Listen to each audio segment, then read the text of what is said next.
आपका स्वागत है आपके चैनल एडवेंचर एकेडमी पर।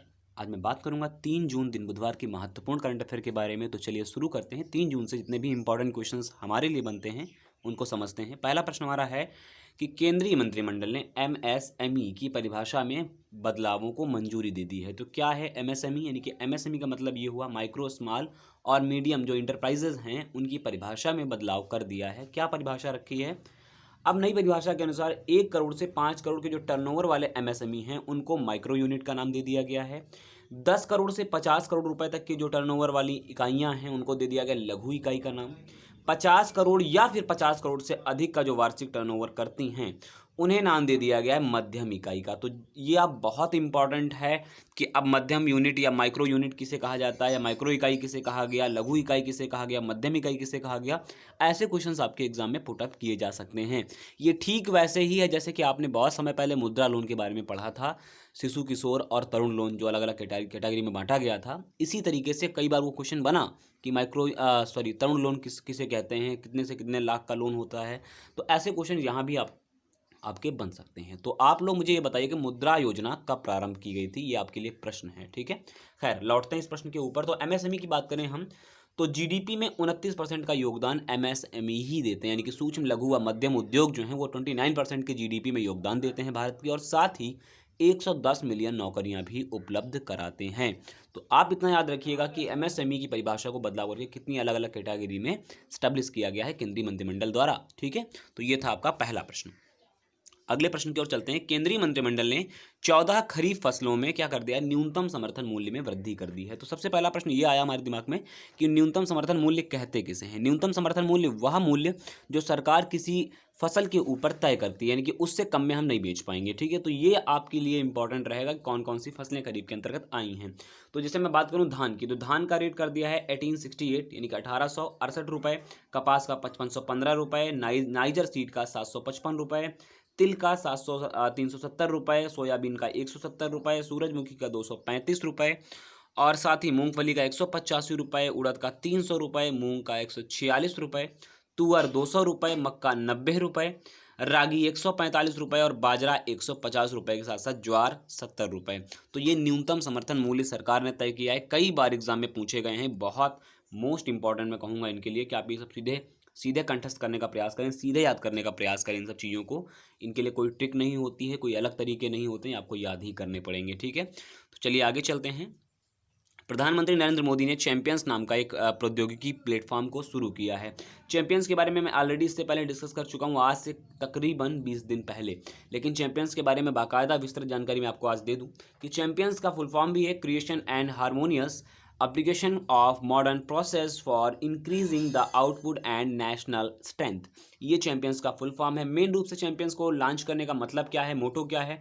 जितनी भी छोटी इकाइयां हैं, जितनी भी छोटी यूनिट हैं, चाहे वो एमएसएमई की हों या अन्य चीज़ों की बात करूं मैं, तो उनकी जो शिकायतें हैं, उनका जो हल है, उनकी मदद करने का काम कौन करेगा? चैंपियंस पोर्टल के माध्यम से ऑनलाइन लेकर के आप ले सकते हैं। तो ये एक अच्छी पहल है चैंपियंस पोर्टल को लेकर के या एमएसएमई को लेकर के। ये बहुत इंपॉर्टेंट होने वाला है आपके एग्जाम के लिए। तो चैंपियंस पोर्टल का फुल फॉर्म आप आई होप आप याद करें, और चैंपियंस पोर्टल क्यों लॉन्च किया गया इसकी भी जानकारी आप अपडेट रखें। अगले प्रश्न की ओर चलते हैं। डीआरडीओ ने पीपीई किट, जो आप जानते हैं कि पर्सनल जो प्रोटेक्शन इक्विपमेंट किट होती है, या कह सकते हैं निजी जो सुरक्षा के लिए किट होती है, उसके कीटाणु रहित करने के लिए अल्ट्रा स्वच्छ बूथ का विकसित किया है डीआरडीओ ने। डिफेंस रिसर्च डेवलपमेंट ऑर्गेनाइजेशन ने एक अल्ट्रा स्वच्छ बूथ को विकसित किया है। होगा क्या? पीपीई किट तो एक अलग अलग चीज़ हो गई, मैंने इसमें इंक्लूड किया है। इसके अतिरिक्त क्या क्या, जैसे मोबाइल, लैपटॉप या अन्य चीज़ें हैं जिन्हें आप क्या कर सकते हैं, सैनिटाइज करना है, उनके लिए अल्ट्रा स्वच्छ बूथ विकसित किए हैं। देखिए होगा क्या, अल्ट्रा सच जो बूथ है उसमें डिवाइस में होगा क्या, इसमें ओजोन सीलेंट टेक्नोलॉजी का प्रयोग किया गया है। मैं बता दूं जो ओजोन होती है वो एक ऑक्सीकरण यौगिक है जो तेजी से जो कार्बनिक पदार्थ होते हैं जैसे मैग्नीज, लोहा आदि का ऑक्सीकरण कर देती है, और मुश्किल से 14-15 सेकेंड के अंदर ही वो सैनिटाइज होकर के बाकायदा पूर्णतः सुव्यवस्थित ढंग से स्वच्छ हो जाता है। तो अल्ट्रा स्वच्छ को विकसित किया है डीआरडीओ ने। तो डीआरडीओ के बारे में दूसरा प्रश्न मेरा रहेगा कि डीआरडीओ की स्थापना और डीआरडीओ का प्रमुख और साथ ही डीआरडीओ का आदर्श वाक्य क्या है? तो ये दूसरे प्रश्न में इंक्लूडेड है। आप जरूर बताइएगा दूसरे प्रश्न संबंधित उत्तर को। चलिए अगले देखते हैं। भारत सरकार ने शुरू की है कौन सी? पीएम स्वनिधि योजना। तो पीएम स्वनिधि योजना के बाद में बात करूं तो पीएम स्वनिधि योजना मुख्यतः स्ट्रीट वेंडरों को ध्यान में रखकर शुरू की गई है। मैं बता दूं कि अभी आप लोग देख रहे होंगे जब से लॉकडाउन लगा है स्ट्रीट वेंडर क्या कर रहे होंगे, ठीक है। स्ट्रीट वेंडर के लिए बाकायदा स्थितियाँ बाकायदा फिर से पटरी पर लाई जा सकें, इसीलिए पीएम स्वनिधि योजना प्रारंभ करी है। इसे या मैं नाम दूँ पीएम स्वनिधि या PM street vendor Atmanirbhar Nidhi, ठीक है। इससे भी एक प्रकार की क्रेडिट सुविधा है। क्रेडिट का मतलब ये हुआ कि इन्हें कितना 10,000 रुपये का ऋण दिया जा सकेगा और उसके अलावा जो ये ऋण होगा ये एक मुश्त ना जमा करके इन्हें किस्तों में जमा करना होगा, ये सरकार ने सहूलियत दी है। तो ये आप इतना याद रखिएगा पीएम स्वनिधि योजना किसको लेकर के है, तो पीएम स्वनिधि योजना वेंडर्स को लेकर के है कि अपना जो पिछड़ा काम है उसे पटरी पर लाया जा सके और अधिकतम कितना ऋण इन्हें मंजूर किया जा सकता है, तो 10,000 रुपये इन्हें मंजूर किया जा सकता है, ठीक है।